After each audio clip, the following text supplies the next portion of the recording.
மருத்துவர் டாக்டர். ஒரு டாக்டர் சென்னையில எவ்வளவு சம்பாதிப்பாருன்னு நினைக்கிறீங்க? குறைந்தபட்சம் அது ஒரு பல் மருத்துவர்னா ஒரு 3 லட்சத்துல இருந்து 5 லட்சம் சம்பாதிக்க முடியும். ஆனா இன்னைக்கு சென்னை வாழ்க்கையில குறைஞ்சது ஒரு 3 லட்சத்துல இருந்து 5 லட்சம் சம்பாதிச்சா தான், தன் மனைவி, தன் குழந்தைகள், தன்னுடைய தாய் தந்தையர், தன்னுடைய உறவுகளை காப்பாற்றிக் கொள்ள முடியும். ஆனா அவன் எங்க எம்பிக்கு ஒரு ஆசை, கனவு எப்படி இருந்துச்சு அப்படின்னா, நம்மளை சுத்தி இருக்கக்கூடிய ஒரு 100 பேர் இல்ல, ஒரு 500 பேர் இல்ல, ஒரு 1000 பேரை லட்சாதிபதி ஆக்கி கோடீஸ்வரர் ஆக்கி பார்க்கணும்னு அவர் ஒரு ஆசை. அப்ப அதுக்கு அந்த பல் மருத்துவர், சரி நம்ம தான் டாக்டர் ஆயிட்டோமே, எல்லாரும் வாங்க நோட்ஸ் எடுத்துக்கங்க, எப்படி பல்ல போடணும், எப்படி பல்லு ஊசி போடணும்னு சொல்லி கொடுத்தா மெடிக்கல் கவுன்சில் ஒன்று இருக்கு, அது இவரத்தையும் உள்ள வச்சிடும், உங்களையும் ஒன்றும் செய்ய முடியாது. அப்ப என்ன செய்யலாம்? வாங்க தங்கமணி ஜுவல்லர்ஸ் மாதிரி இப்ப 66வது கடை திறந்துட்டாங்க.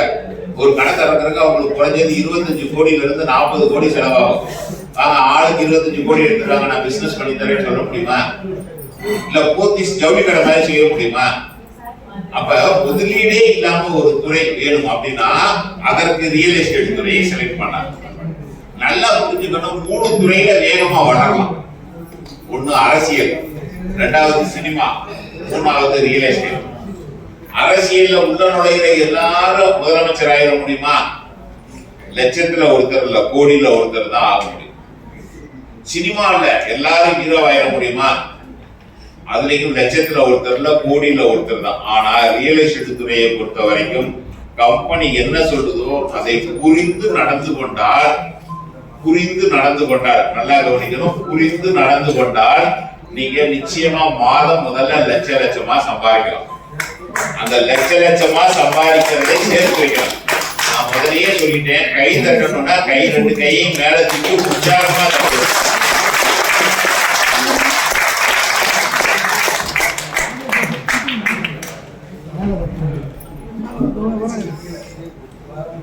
நானும் நீங்க வேகமா கைமாவும் நமக்கு ஒத்து வராது, கரெக்டா? அப்ப ரியல் எஸ்டேட் துறைங்கிறது நான் யாருக்கு சார் கேட்கலாம்? ரியல் எஸ்டேட் துறையில உங்களை சுத்தி இருக்கக்கூடிய நண்பர்கள், உறவினர்கள்ட்ட கேட்கலாம். பாத்துக்கோங்க சார்,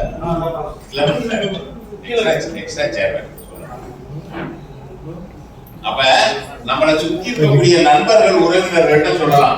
இப்ப நான் போய் சொல்றேன், என் ஃப்ரெண்ட்ஸ் கிட்ட போய் சொல்றேன், நீ மாப்பிள்ள ஆதி வைப்பா, மாசம் ₹1,00,000 சம்பாதிக்கலாம்னு சொல்றேன்.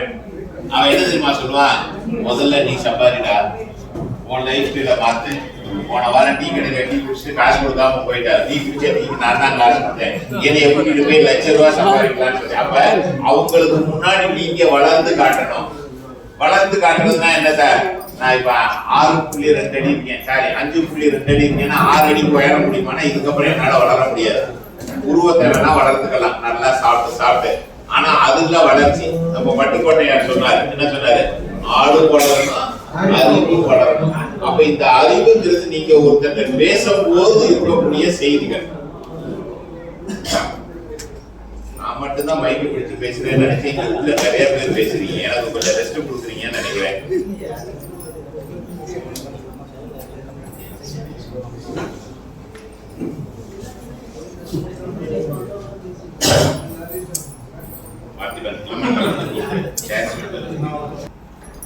ஒரே ஒரு நாள் வருமானம் ஒருத்தர் அதிகபட்சமா எவ்வளவு சம்பாதிக்கலாம்?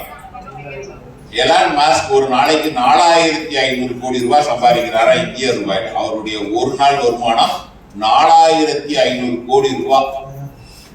இந்தியாவில் உச்சபட்சமா அம்பானி ஒரு நாள் வருமானம் 150 கோடி. அதானியுடைய ஒரு நாள் வருமானம் 85 கோடி. ஒரு